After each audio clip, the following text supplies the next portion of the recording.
নমস্কার বন্ধুরা, মিনু ছোট রান্নাঘরে সকলকে জানাই স্বাগত। আজ নববর্ষ, বাংলা বছরের প্রথম মাস, প্রথম দিন। সারা বছর আপনাদের খুব ভালো কাটুক এই কামনাই করি। সারা বছর যেন আপনাদের সুখ সমৃদ্ধিতে ভরে উঠুক। সবাই খুব ভালো থাকবেন।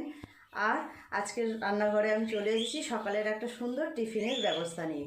তো চলুন শুরু করা যাক আজকের রেসিপিটা। আজ আমি বানাবো সাদা আলুর তরকারি, পরোটা। আজকের দিনটা যেহেতু খুব সুন্দর, তাই শুরুটাও করা যাক খুব সুন্দরভাবে। তো যাতে টিফিনটা খুব ভালোভাবে দিয়ে আমরা দিনটা শুরু করতে পারি, তো সেই ব্যবস্থাই করব। চলুন শুরু করা যাক রেসিপিগুলো। সাদা আলুর তরকারি করব, তো সেই জন্য এখানে আলু আমি পরিমাণ মতো কেটে ধুয়ে পরিষ্কার করে নিয়েছি। আর এখানে নিয়েছি দুটো কাঁচা লঙ্কা আর টমেটো পরিমাণ মতো। পরোটা হবে তার জন্য ময়দাটাকে আমি নিয়ে নিয়েছি এখানে পরিমাণ মতো। ময়দাটা আগে মেখে নেব। আজ আমি লাচ্চা পরোটা বানাবো। পরিমাণ মতো ময়দা তো নিয়ে নিয়েছি। ময়দার মধ্যে দিয়ে দেব তেল। 2 চামচ পরিমাণ তেল দিলাম, বড় চামচের। নুন দেব স্বাদ মতো। চিনি দেব। শুকনো জিনিসগুলো খুব ভালো করে মিশিয়ে নেব। নিয়ে তারপর উষ্ণ গরম জল দিয়ে যেমন মাখে ময়দা, ওইভাবেই মেখে নেব।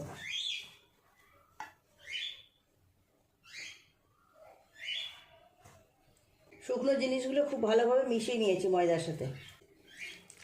সাদা আলুর তরকারি আর লাচ্চা পরোটা, এর সাথে কিন্তু আরও দুটো জিনিস থাকবে। থাকবে ডিম সিদ্ধ আর মিষ্টি। বছরের প্রথম দিন, প্রথম সকাল, টিফিনটা খুব ভালো করে যাতে খাওয়া হয় সেই ব্যবস্থাই করা হচ্ছে।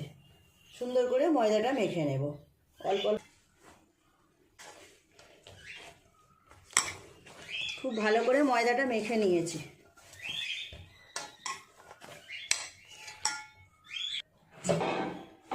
উপর থেকে একটু তেল নিয়ে এইভাবে ময়দার উপরে ছড়িয়ে দিয়ে চাপা দিয়ে রেখে দেব। এই সময় আমি আলুর তরকারিটা করে নেব।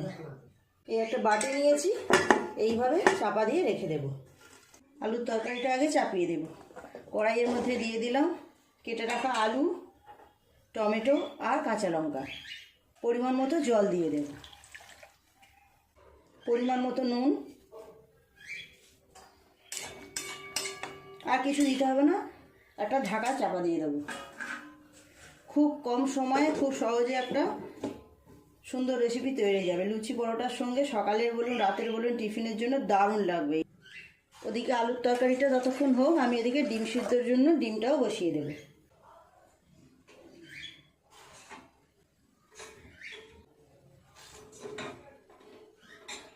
পয়লা বৈশাখের দিন আপনাদের কার কার বাড়িতে কী কী টিফিন হচ্ছে অবশ্যই কমেন্ট করে জানাবেন। ঢাকাটা খুলে এবার দেখবো আলুগুলো কেমন সিদ্ধ হয়েছে।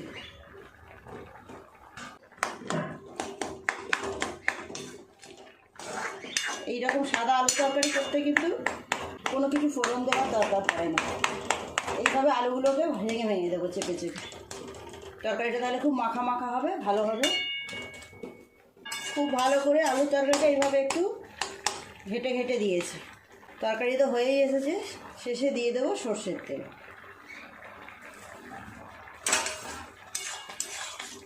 সবশেষে এইভাবে সর্ষের তেল দিলে সর্ষের তেলের গন্ধটা খুব সুন্দর থাকবে।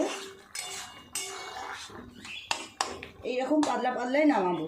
পরোটার সাথে এইরকম তরকারি খেতেই বেশি ভালো লাগবে। এবার এক এক করে বেলে নেব। এই জায়গাটা পরিষ্কার করে নিয়েছি, আমি এখানেই বেলবো। অল্প একটু ময়দা ছড়িয়ে দেব।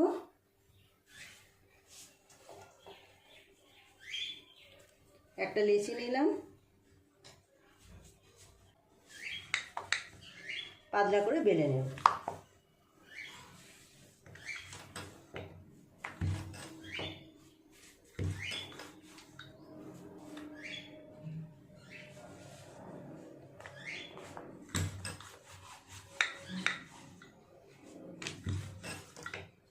অনেকটা বড় করেই বেলে নেব।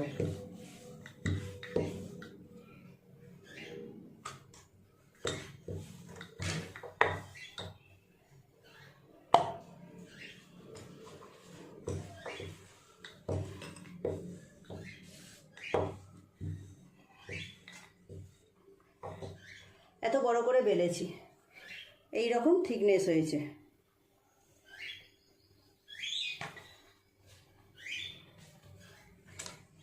একটা ছুরি নিয়েছি, ছুরি দিয়ে এবার কেটে কেটে নেব এইভাবে।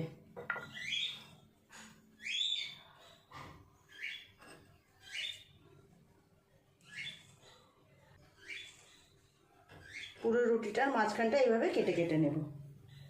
পুরো রুটিটা এইভাবে কেটে কেটে নিয়েছি। একটু সাদা তেল নিয়ে এইভাবে দিয়ে দেবো রুটিটার মধ্যে। দিয়ে রুটিটাকে এইভাবে ফোল্ড করে নিয়ে এইভাবে একটু লম্বা করে নেব, টেনে টেনে। যতটা লম্বা করা যায় এইভাবে লম্বা করে নেব। নিয়ে দুটো পাশ এইভাবে ঘুরিয়ে ঘুরিয়ে পাকিয়ে নেব।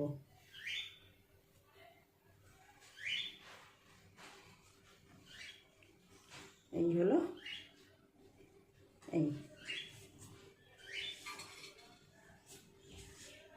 আবার একটু তেল দিয়ে এইভাবে এই থালার উপর করে রেখে দেব।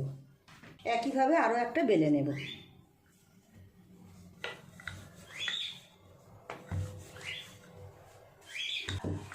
এরকম বড় করে বেলে নিয়েছি। এবার একইভাবে আর প্রথমটা যেমন করেছিলাম একইভাবে এরকম কেটে কেটে নেব।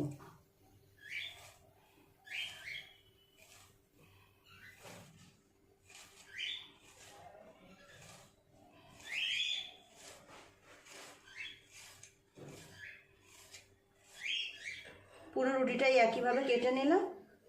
এবার এই দুটো মুখ একসাথে এভাবে জুড়ে নিয়ে টেনে টেনে যতটা লম্বা করা যায় করে নিয়ে গোল গোল করে নেব। দুপাশ দিয়েই পাকাবো।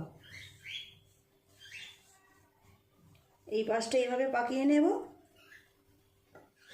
আর এই পাশটা এইভাবে পাকিয়ে নেব।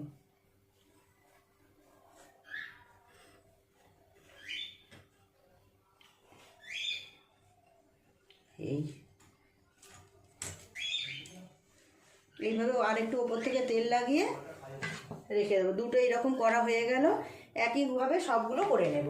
এক এক করে সমস্ত পরোটাগুলো এইভাবে লেচি ঠিক করা হয়ে গেছে। আর একটাই আছে, এটা লাস্ট। এটা করে নিলেই হয়ে যাবে।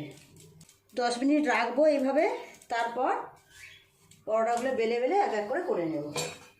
করতে বেশ ভালোই লাগছে, একদম অন্যরকম একটা ব্যাপার। এই পাশ থেকে এইভাবে পাকিয়ে নেব।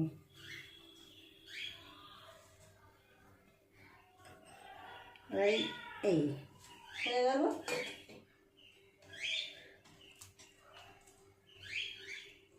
সবগুলো রেডি হয়ে গেল। 10 মিনিট এরকম রেখে দেব। তারপর এক এক করে বেলে পরোটাগুলোকে ভেজে নেব। মিনিট 10 এইভাবে ঢাকা দিয়ে রেখে দিয়েছিলাম। হাত দিয়ে আগে এইভাবে একটু চেপে চেপে নেব। এইভাবে হালকা করে করে বেলে নেব।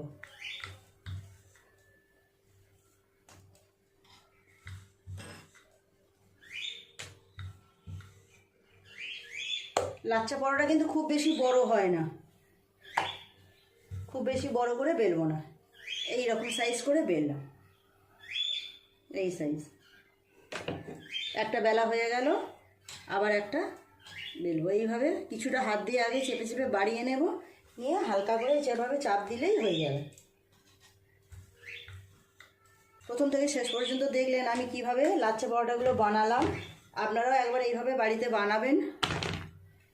দোকান থেকে তো এইসব খাবার কিনে খাওয়া হয়, কিন্তু ঘরে বানালে কিন্তু তার স্বাদই আলাদা হবে। 4টে বেলা হয়ে গেলে এই 4টে আগে ভেজে নেব। গ্যাসটা জ্বেলে দিই। অল্প হালকা করে একটুখানি তেল ব্রাশ করে নেব। একটা পরোটা দিয়ে দেব। দুটো পাশ উল্টা পাল্টা খুব ভালোভাবে সেঁকে নিয়েছি। এটা হয়ে গেছে, তুলে নেব।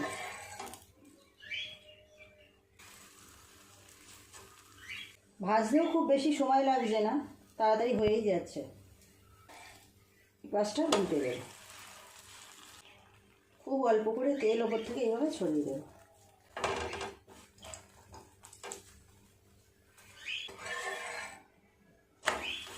পরোটাটা ভাজা হয়ে গেছে, তুলে নেব। এক এক করে সব পরোটাগুলো আবার ভাজা হয়ে গেছে। লাচ্ছা পরোটাগুলো এইটা শেষ, তুলে নিলে হয়ে যাবে। বন্ধুরা, সমস্ত লাচ্ছা পরোটাগুলো আমার তৈরি করা হয়ে গেল। এবার সবাইকে খেতে দিয়ে দেবো। কি সুন্দর ছেড়ে ছেড়ে যাচ্ছে দেখুন। সাদা আলুর তরকারি, ডিম সিদ্ধ আছে, এখানে মিষ্টিও আছে। সবাইকে এক এক করে খেতে দিয়ে দেব।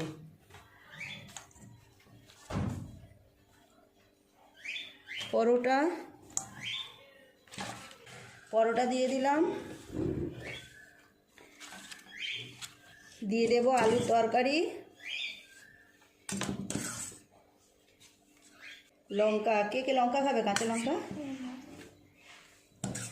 দিয়ে দেব, একটা করে মিষ্টি, চিত্রকূট মিষ্টি, আর দিয়ে দেবো একটা করে ডিম সিদ্ধ।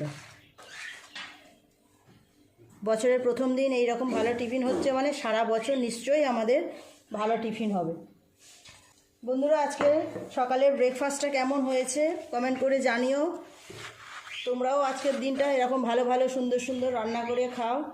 সারা বছর সবার যেন ভালো থাকে এই কামনাই করি। আজকের রেসিপিগুলো কেমন হয়েছে কমেন্ট করে জানাতে ভুলো না। ভালো লাগলে একটা লাইক করে দিও।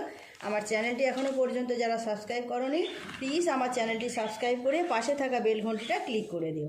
তাহলে যখনই আমি এরকম সুন্দর সুন্দর রেসিপি আপলোড করব সবার আগে তা আপনার নোটিফিকেশনে পৌঁছে যাবে।